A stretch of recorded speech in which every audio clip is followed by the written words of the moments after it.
दोस्तों नमस्कार। मैं हरीश भदूला भारद्वाज और आप देख रहे हैं मेरा और आपका अपना YouTube channel HB reaction channel, जिसके माध्यम से आज का वीडियो आप देख रहे हैं, जो कि एक सामाजिक मुद्दा है। और यह आज की पीढ़ी के लिए सबसे बड़ा मुद्दा है कि जो बच्चे आजकल बड़ी अपनी हायर एजुकेशन के लिए विदेशों से शिक्षा प्राप्त कर रहे हैं और अपने देश में या बाहरी देशों में भी अपने रोजगार के अवसर तलाश कर रहे हैं, और हायर एजुकेशन के बाद भी उन्हें फिर जैसे जैसे शिक्षा के सिस्टम में चेंजेस आ रही हैं, उसके आधार पर फिर बेरोजगारी की ओर बढ़ना पड़ रहा है। जैसा कि आजकल AI का जो सिस्टम आया है, उसको चलते हुए कई कंपनियां जो हैं अपने पुराने कर्मचारियों को अपग्रेड करने के चक्कर में नए कर्मचारियों को ले रही है, और पुराने जो 15-15, 20-20 साल पुराने जो कर्मचारी हैं उन्हें अपनी जॉब से निकाल रही है। तो उस कड़ी में मैं आपको दो लड़के जो कि साप्ताहिक जो बाजार लगते हैं, सब्जी मार्केट वगैरह, और ख़ासतौर पे शहरों में हर रोज़ कहीं ना कहीं नए नए क्षेत्रों में लगते हैं, तो वहाँ मुझे दो लड़के मिले, उनके बारे में जानकारी देना चाहता हूँ। और उनके माध्यम से जो वह कार्य कर रहे हैं, उनके माध्यम से मैं आपको दिखाना चाहता हूँ कि आजकल के बच्चे किस स्तर तक अपनी एजुकेशन को ताक पे रख के और अपने जीवन को पालने के लिए और अपने परिवार को पालने के लिए क्या क्या कार्य कर रहे हैं। तो इसी कड़ी में चलो आपको वीडियो की ओर ले चलता हूँ। और उन बच्चों की जो आइडेंटिटी है वो न देने की शर्त पे उन्होंने कहा कि जी इस चीज़ को आप वीडियो में भी डाल सकते हैं, लेकिन हम आइडेंटिटी नहीं देना चाहते, क्योंकि अभी फ़िलहाल जहाँ हम नौकरी कर रहे हैं, अगर वे लोग भी देख लेंगे या उन तक यह मुद्दा पहुँचा तो वे हमें नौकरी से भी निकाल सकते हैं, या हमारे को इसका दुष्प्रभाव भी पड़ सकता है। तो इसलिए मैंने उनका वीडियो तो नहीं बनाया, किंतु उनके मुद्दे को जो उनसे डिस्कशन किया उसको मैं आपके सामने रखता हूं, और बाकी मार्केट का जो मुआयना है वो दिखाता हूं।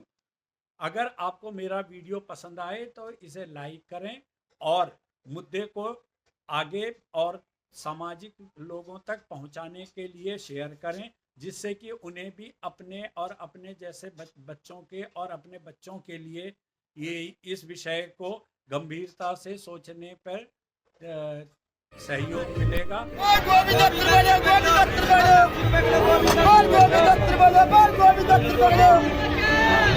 कंपटीशन लग रहा है।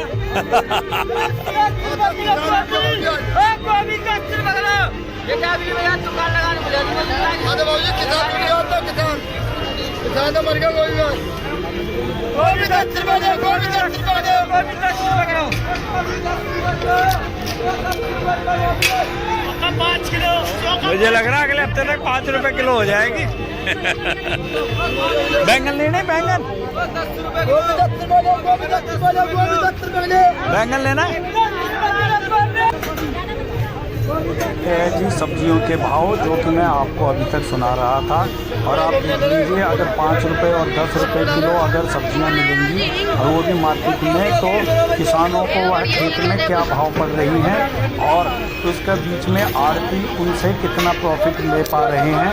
तो इस बारे में विचार करने की बात है, और इसके लिए सरकार को एक अलग से बोर्ड बनाने की आवश्यकता है, जिसके माध्यम से आड़तियों से ना होते हुए उस बोर्ड के माध्यम से किसानों से सब्जी खरीदी जा सकती है। इंट्रो में मैंने जिन बच्चों के बारे में बात की, वे बच्चे जो हैं उन्होंने इस हालत में सब्जियां जो हैं वो बेचने का निर्णय लिया। अब आप लगा लीजिए कि उन्हें सब्जी के क्या भाव मार्केट से पड़े होंगे और किस भाव से वो बेच रहे होंगे, और यह एक उनका एक्सपीरियंस लेने का तरीका था। बाकी वे उनसे जब बात की तो वो कहते हैं कि जी हमने एक यह विचार बनाया है कि एक एक्सपीरियंस के तौर पे, और भविष्य में अगर हमें इस प्रकार की कोई कार्रवाई करनी पड़ी तो हम उसके लिए अपने को कैसे तैयार कर सकते हैं, इसके लिए हम यह दुकान लगा रहे हैं। नहीं तो एक ठेले पर 2 यंग बच्चे अगर खड़े हैं और वे दुकान लगा रहे हैं तो वह किसी औचित्य में नहीं बनता और न ही उसका कोई अर्थ निकलता है। लेकिन उनके पहनावे और उनके बातचीत के ढंग से ही लग रहा था कि वे लड़के पढ़े लिखे और अच्छे परिवारों से हैं और हायर एजुकेटेड और अच्छी कंपनियों में कार्यरत है। तो मेरा आपको यह दिखाने और बताने का केवल यह तात्पर्य है कि ये जो सब्जी मार्केट है यह एक ज़मीन से जुड़ी हुई खेती है और फसल बिजनेस है। और यदि बच्चे इस लेवल तक आकर अपनी हायर एजुकेशन को एक साइड में रखकर यह कार्य कर रहे हैं तो देश के अंदर एजुकेशन व्यवस्था किस प्रकार की होनी चाहिए, यह इस बारे में सरकार को और माँ बाप को और संस्थानों को सोचने की आवश्यकता है। और जिस प्रकार से हमारा देश कृषि प्रधान देश है तो उसके लिए कृषि की जो फसल है इसको संरक्षित और ऊंचे भाव पर बेचने के लिए जितना हम फव्वारे यानी सुंदरता वाली चीज़ों पर शहरों में खर्च कर रहे हैं उस स्थान पर हमें वहाँ पर कोल्ड स्टोर इत्यादि बनाने की आवश्यकता है। तो इसलिए मेरा आप सभी से विनम्र निवेदन है कि इस चीज़ को सोचें, विचारें और उसके बाद निर्णय लें। और सभी ग्रामीण लोगों से, चाहे वह पहाड़ी क्षेत्र के लोग हों या मैदानी क्षेत्र के लोग हों, वे अपने बच्चों को शहरों में भेजने से पहले उनकी रहने की व्यवस्था के ऊपर और उनके भविष्य की ओर पूरी तरह से सोच विचार करके उन्हें आगे की शिक्षा दीक्षा में बिठाएं। नहीं तो जैसे एक हमारे समाज का एक तबका अपने बच्चों को बचपन से ही छोटे कार्यों पे लगा देता है और उन्हें अपने कार्य के लायक सेल्फ डिपेंडेंट बनाने के लिए कार्य में लग जाता है, उसी प्रकार से हमें सभी जाति और धर्म वालों को भी इसी प्रकार के कार्य करके अपने बच्चों को आत्मनिर्भर बनाने के क्षेत्र में कार्य करने चाहिए। क्योंकि नौकरी एक लिमिट तक ही दी जा सकती है और नौकरी में जो कार्य होते हैं वे हमेशा इम्प्रूवमेंट मांगते हैं। अब ये देखो गाँव में जो खेती बाड़ी हो रही है और खान पान की व्यवस्था हो रही है, सामूहिक खान पान की, यह पूजा पाठों में वगैरह में लोग करते हैं तो उसके लिए भी ज़्यादातर पुरुष लोग ही खान पान की व्यवस्था करते हैं। और यह तो मैं एक पहाड़ी क्षेत्र की और पहाड़ी राज्य की बात कर रहा हूँ। तो यही स्थिति अब हर जगह शहरों में हो चुकी है कि गांव खाली हो गए हैं और जो बच्चे हैं वे बेरोजगार।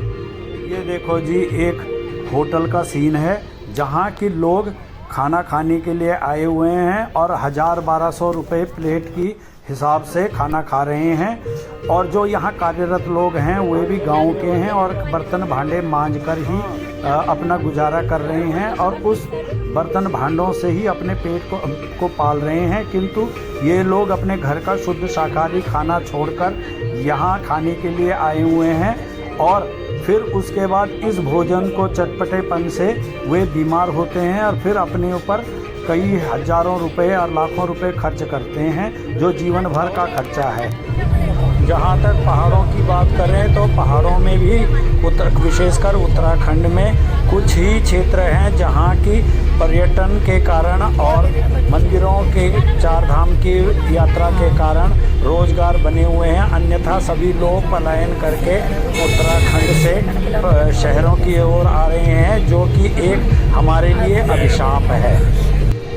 इस मामले में सभी राज्य सरकारें अपने अपने क्षेत्र की जनसंख्या और यंग बच्चों के लिए अगर अपने क्षेत्र में ही आय के संसाधन और व्यवसाय बनाए तो और उससे जुड़ी संगठनात्मक शिक्षा दें तो उससे एक और जहां पलायन रुकेगा वहीं शहरों में जो पर्यावरण फैल रहा प्रदूषित हो रहा है वो भी रुकेगा। और सरकारें जो हैं चाहे वो केंद्र की हों या राज्य सरकार है वह अगर अपने राज्यों की सरकारों के और जनता के साथ तालमेल बनाकर इस बारे में विचार करके और वहीं के लिए संसाधन जुटाए तो उससे पूरा देश जो है समुचित विकास करेगा और जो पलायित लोग हैं वे पुनः अपने गाँव की ओर और अपने क्षेत्र की ओर वापस जाएंगे। जैसा कि कोरोना काल के दौरान में शहरों से निकलकर सभी लोग अपने अपने गाँव की ओर गए और वहीं उन्होंने अपने कुछ व्यवसाय चुने, जिनमें से कि कुछ उनके अपने पुश्तैनी व्यवसाय थे तो कुछ उनकी भौगोलिक स्थिति के आधार पर स्थित थे और कईयों ने तो अपने पुराने बंजर खेतों को तैयार करके पुनः उनमें खेती की है।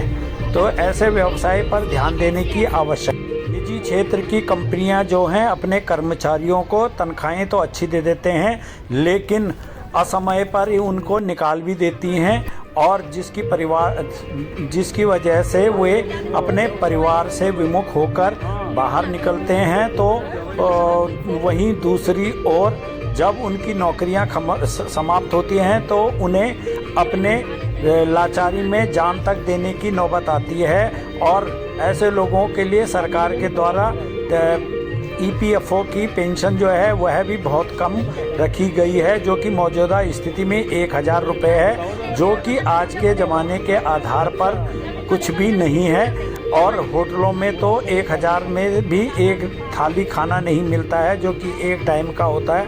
तो इसके लिए सरकार को भी उनकी भविष्य की चिंता करके और उनके लिए व्यवस्था करने की आवश्यकता है। और जो ये गांव इत्यादि हैं इनको आधुनिकीकरण की ओर ले जाकर इनके लिए भी व्यवसाय करने की ज़रूरत है और यहीं पर ही नए नए उद्योग धंधे और व्यवसाय चुनने की और लगाने की आवश्यकता है और उन व्यवसायों से उत्पादित सामान को पूरे देश के साथ साथ विश्व के अन्य बाज़ारों तक पहुंचाने के लिए सरकार को कार्य करने की आवश्यकता है। मेरा कहने का मतलब यह है कि सरकार को अपनी जिम्मेदारी से विमुख नहीं होना चाहिए और लोगों को सहयोग देकर देश की जनसंख्या को पलायित होने से बचाना चाहिए, जिससे कि समुचित विकास हो सके। लो जी, अब मैं जा रहा हूँ बस अड्डे की साइड में और अब आपको बस अड्डे के नज़ारे दिखाऊंगा। यहाँ का कार्य प्रगति तो मैं आपको पहले ही दिखा चुका हूँ और बाकी यह भी बता चुका हूँ कि यहाँ किस तेज़ी से और किस तरीके का काम चल रहा है। तो अब मैं ये आपको दिखाता हूँ।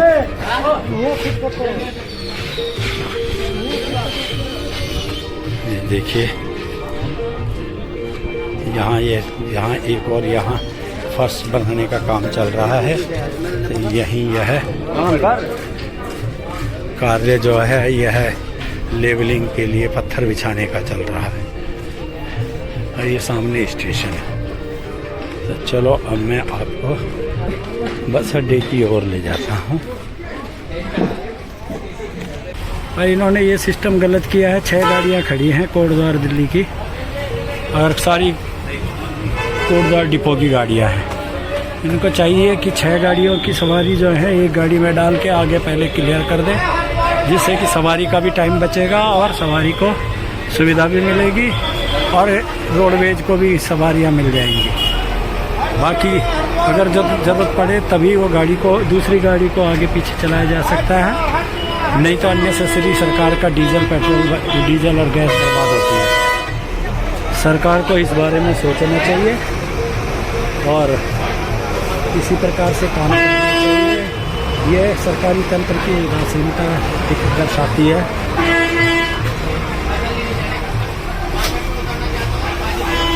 ये न जाने कब जाएगी, प्रतीक्षा में बैठे हैं। केंद्र सरकार ने उत्तराखंड को अलग राज्य तो बना दिया, लेकिन उत्तराखंड की जो भौगोलिक स्थिति है और जिस प्रकार के वहाँ 2-2, 3-3 राष्ट्रीय वन्य जीव संस्थान हैं, जिनमें कि राजाजी नेशनल पार्क और दूसरा कॉर्बेट नेशनल पार्क है और ऐसे ही अन्य भी हैं। तो उनकी वजह से वहाँ के लोग जो हैं, जो वहाँ के निवासी हैं, असल निवासी, वे वहाँ कोई खेतीबाड़ी नहीं कर पा रहे और न ही वहाँ किसी जानवर के खिलाफ कोई आवश्यक कार्रवाई कर सकते हैं और उल्टा जंगली जानवर जो है वे वहाँ के फसलों को और लोगों को नुकसान पहुंचा रहे हैं। तो सरकार को इसके बारे में भी सोचना चाहिए और राज्य सरकार को केंद्र के अधीन लेकर केंद्र शासित प्रदेश बनाना चाहिए, क्योंकि जिस स्थिति में वहाँ के लोग रह रहे हैं उन सुविधाओं को राज्य सरकार अपने स्तर पर पूरा नहीं कर पा रही और न वहाँ के पर्वतीय निवासियों को समुचित व्यवस्था दे पा रही है और रोजगार के संसाधन बना पा रही है। इस बारे में भी सरकार को और जो स्थानीय लोग हैं और नेता हैं उन्हें सोचने की आवश्यकता है। यहाँ तक कि वहाँ यातायात के भी पर्याप्त संसाधन नहीं है, जिसकी वजह से वे लोग दूसरों पर ही आश्रित रहते हैं। ये है तिलू रोतेली जी का मकान और ये उनके परिवारजनों के अन्य जो आज जीवित हैं उनके मकान हैं। तो इस मकान को सरकार को संरक्षित करके और इसको म्यूज़ियम बनाना चाहिए, जिससे कि उनको और याद किया जा सके और उनके बारे में संपूर्ण जानकारियाँ उस के म्यूज़ियम के अंदर मिल सके और इस क्षेत्र को एक पर्यटक क्षेत्र भी मिल सके। ये पूरा ये क्षेत्र जो है ये भी एक पूरा ये क्षेत्र, इसमें जैसे रोड बन गई हैं, सड़कों का निर्माण हो चुका है, लेकिन वहाँ तक संरक्षण की स्थिति के निर्माण से स्थानीय लोगों को रोजगार भी मिलेगा और पलायन।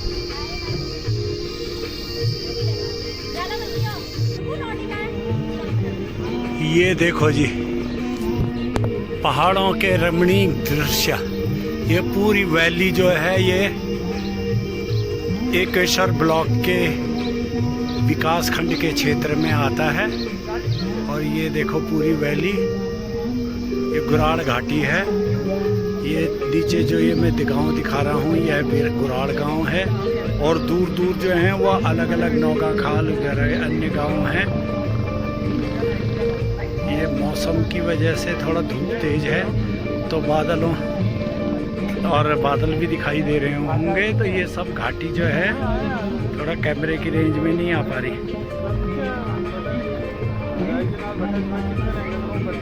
ये गुराड़ गांव है पुराना।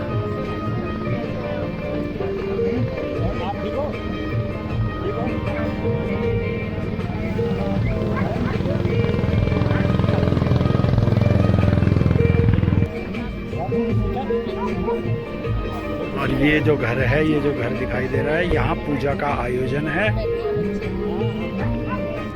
इसी पूजा के चलते लोग जो पलायन कर रखे हैं वे आजकल घर आ रखे हैं और अपने पारिवारिक लोगों के साथ परिवार की पूजा का आयोजन कर रहे हैं। इसी प्रकार की पूजा पूरे उत्तराखंड में होती रहती है। इस बारे में आपकी क्या राय है मुझे कमेंट्स करके बताएं और अगर आपको वीडियो पसंद आए तो इसे लाइक करें और अपने अन्य लोगों तक शेयर करें तथा साथ ही साथ अगर चैनल के साथ पहली बार जुड़ रहे हैं तो HB रिएक्शन चैनल को सब्सक्राइब करें। बाकी आपको ऐसे ही मुद्दे लेकर मैं आपके सामने उपस्थित होऊंगा और आपसे उम्मीद करता हूं कि आप मुझे सहयोग देंगे। जय देवभूमि उत्तराखंड, जय भारतवर्ष। आपके सहयोग का मैं हमेशा इंतज़ार करूंगा और उम्मीद करूंगा कि आप मेरे चैनल को सब्सक्राइब अवश्य करेंगे और अन्य लोगों तक भी इस मैसेज